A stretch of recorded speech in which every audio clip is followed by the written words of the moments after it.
बिस्मिल्लाहिर्रहमानिर्रहीम अस्सलाम वालेकुम रहमतुल्लाह। आसिफ जरदारी के ख़िलाफ़ नैब को एक्टिवेट कर दिया गया और नैब को ये डायरेक्शन मिल गई है, नैब को ये टास्क मिल गया है कि सबसे पहले तो आप करप्शन की फ़ाइलें तैयार करें और पीपल्स पार्टी की लीडरशिप जो ख़ास तौर पर आसिफ अली जरदारी के बहुत करीब है,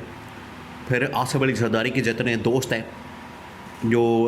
पीपल्स पार्टी के अंदर मौजूद है या सिंध के अंदर मौजूद हैं और बतौर फ्रंट मैन के तौर पर काम करते हैं आसिफ अली जरदारी के, उनके करप्शन केसेस तैयार किए जाएं, उनकी लूट मार के केसेस तैयार किए जाएं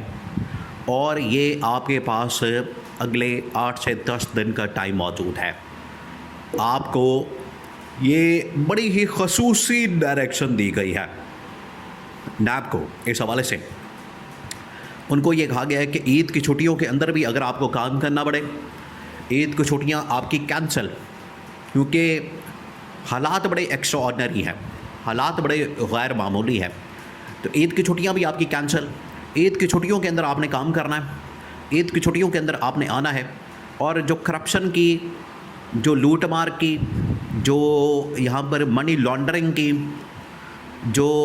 प्रॉपर्टीज़ बैंक अकाउंट्स बनाने की, जायदादें बनाने की, लंदन के फ़्लैट्स की, दुबई के फ़्लैट्स की, अमेरिका के फ़्लैट्स की, जो भी आपके पास इस हवाले से एविडेंस है, शवाहिद हैं, इस हवाले से आपके पास इनके सबूत मौजूद हैं, उनकी आपने फ़ाइलें बनानी हैं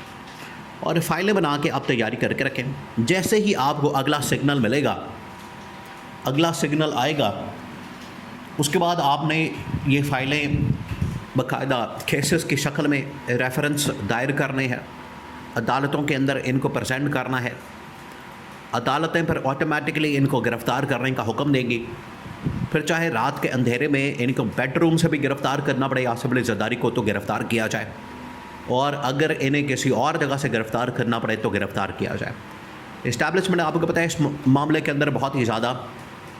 बेरहमाना किस्म की एक्शन लेती है, बहुत ही बेरहमाना किस्म की। ये जितने भी माजी के अंदर इस तरह के लोग पकड़े गए, जितने भी बड़े बड़े वज़ीर आज़म, वज़ीर, मशीर, तमाम लोग, उनको हमेशा रात के वक्त उनको उनके कमरों से, बेडरूमों से गिरफ़्तार किया जाता था। बाद में उनके कमरों से गंदी तस्वीरें बरामद की जाती थी और ये बाकायदा फिर ख़बरें चलाई जाती थी कि देखें ये एक पैटर्न है। आसिफ अली जरदारी को इस बात का पता है, वो इस बात से गुजरा हुआ है, उसे आइडिया है कि उनके साथ क्या होगा। उनकी गंदी वीडियोस, उनकी गंदी तस्वीरें वो बरामद करवाई जाती हैं, ख़बरें लगवाई जाती हैं। फिर उसके बाद जो जिनसी इस हवाले से जो प्रोडक्ट्स होती हैं वो भी बरामद करवाई जाती हैं कमरों से, बेडरूमों से, कि इनके पास जो जिनसी तस्कीन के लिए प्रोडक्ट्स होती हैं वो भी बरामद करवाई जाती है, वो भी इस्टेब्लिशमेंट पर ख़बरें लगवाती है।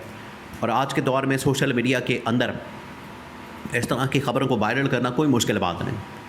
आसिफ अली जरदारी के मुताल्लिक़ ये तमाम की तमाम ख़बरें वायरल कर दी जाएगी, इनको पैगाम चला गया, इनको बता दिया गया। और बात बड़ी वाज़ेह है, चीज़ बड़ी वाज़ेह है, इनको जो बार बार कही जा रही है, बार बार जो इनको पैगाम दिया जा रहा है खमद दिलशाद की जानिब से, खमद दिलशाद इनको बार बार बता रहा है, बार बार कह रहा है और ये मैसेज इनको दिया जा रहा है कि आप किसी तरह से जो इस वक्त सूरत हाल बन चुकी है उसके अंदर 28वीं तरमीम के ऊपर दस्तखत करते या फिर रिज़ाइन करते। अगर आपकी काम नहीं करना चाहते, इसके अंदर अपना हाथ नहीं डालना चाहते, आपको बड़ी फ़िक्र है अवाम की, लोगों की, पार्टी की लीडरशिप की बड़ी फ़िक्र है, पीपल्स पार्टी क्योंकि इसी चीज़ की आड़ में यही बहाना मार रही है, इनकी जानिब से इसी किस्म का बहाना मारा जा रहा है कि हम आवाम के अंदर क्या मुँह लेकर जाएंगे, आवाम में किस तरह से जाएंगे, आवाम के अंदर हम जा नहीं सकते, आवाम के अंदर हमारी क्या पोजीशन होगी। तो अगर आपने इसी तरह से जाना है तो ठीक है, फिर आप रिज़ाइन करें ताकि आपके ऊपर कोई दाग ही ना लगे, आपके ऊपर कोई इस हवाले से वज़न ही ना आए। आप रिज़ाइन करें तो घर जाएँ। पीपल्स पार्टी के पास ये ऑप्शन मौजूद है, या तो इमरान खान से इत्तेहाद करे, PTI से इत्तेहाद करे, या फिर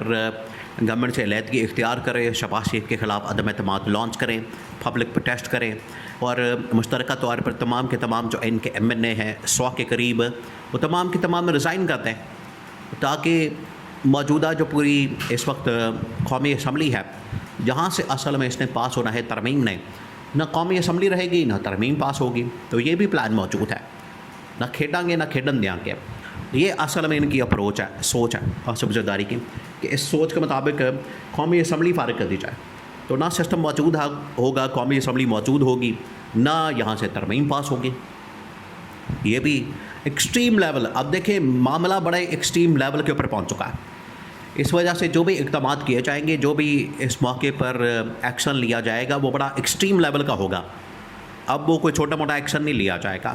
اس وجہ سے یہ واضح ہو چکا ہے، یہ کلیئر ہو چکا ہے کہ ایکسٹریم لیول کا ایکشن، ایکسٹریم لیول کی پوزیشن ہوگی۔ اب صورتحال یہ ہے کہ نیب کو ایکٹیویٹ کیا گیا، نیب کو اس حوالے سے تمام کے تمام فائلیں تیار کرنے کے لیے کہا گیا ہے۔ اب آئینی عدالت مکمل طور پر تیار بیٹھی ہے اور آئینی عدالت اس انتظار میں ہے کہ کس وقت نیب کی جانب سے ڈائریکشن آتی ہے یا اسٹیبلشمنٹ کی جانب سے ڈائریکشن آتی ہے تو ہم نے استثناء ختم کرنا ہے۔ اب یہ راستہ یہی جو اس وقت وے فارورڈ ہے، جو راستہ ہے مار کرنے کا، وہ یہی ہے کہ آئینی عدالت کے تھرو سب سے پہلے آصف علی زرداری کا جو استثناء ہے اس کو ختم کر دیا جائے۔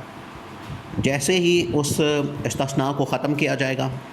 اس استثناء کو فارغ کیا جائے گا، اس کے بعد پھر آصف علی زرداری کے اوپر حملہ کر دیا جائے گا۔ تو یہ بالکل واضح ہو گیا اور یہ پلان بن چکا ہے کہ استثناء ختم کرنا ہے، آصف علی زرداری کو ٹریپ کرنا ہے، اس کو پکڑنا ہے اور گرفتار کرنا ہے، کیونکہ اسٹیبلشمنٹ کو اب اس بات کا ڈر ہے، خطرہ ہے کہ اگر آصف علی زرداری نے استعفیٰ دے دیا قومی اسمبلی سے، اگر اس نے گورنمنٹ سے علیحدگی کا اعلان کر دیا، اگر اس نے پورا سسٹم، اس کے اندر کوئی لچ تلا، پورے سسٹم کو اڑا دیا اور قومی اسمبلی کو تحلیل کر دیا، قومی اسمبلی کو ڈیزالو کر دیا، تو ہمارے پاس الیکشن ہم افورڈ نہیں کر سکتے۔ اس وجہ سے اسٹیبلشمنٹ کو یہ خطرہ موجود ہے کہ اس سے پہلے آصف علی زرداری کوئی ایکشن لے، اس سے پہلے کہ آصف علی زرداری کی جانب سے کوئی کارروائی کی جائے، ہم ان کی منجی ٹھوک دیں۔ اور یہ تباہ کن قسم کے صورتحال بڑی ایکسٹریم لیول کی ہونے جا رہی ہے۔ آپ صرف یہ 2-4 دن انتظار کریں، پھر اس کے بعد عید کی چھٹیوں کا انتظار کریں۔ عید کی چھٹیاں ختم ہوتے ساتھ ہی پاکستان کے اندر یہ ہلچل شروع ہو جائے گی اور بجٹ کے پہلے یا بعد 28ویں ترمیم، اس کے اوپر یا تو سائن کرنے ہوں گے جو کہ موت کے پیمانے پر دستخط ہوں گے، یا پھر اگر یہ سائن نہیں کرتے، اس کے اوپر دستخط نہیں کرتے، اس کو سپورٹ نہیں کرتے، اس کو ووٹ نہیں دیتے، تو پھر اس کے بعد گھر جانے کے لیے تیار ہو جائیں۔ وہ پھر ریزائن دے کے، ان کے خلاف کرپشن کیسز فائلیں کھول کے، گرفتاریاں کر کے، پکڑ دکڑ کر کے، مقدمات کر کے، ان کو پھر ذلیل کر کے جیلوں میں ڈال دیا جائے گا اور ملک سے بھگا دیا جائے گا۔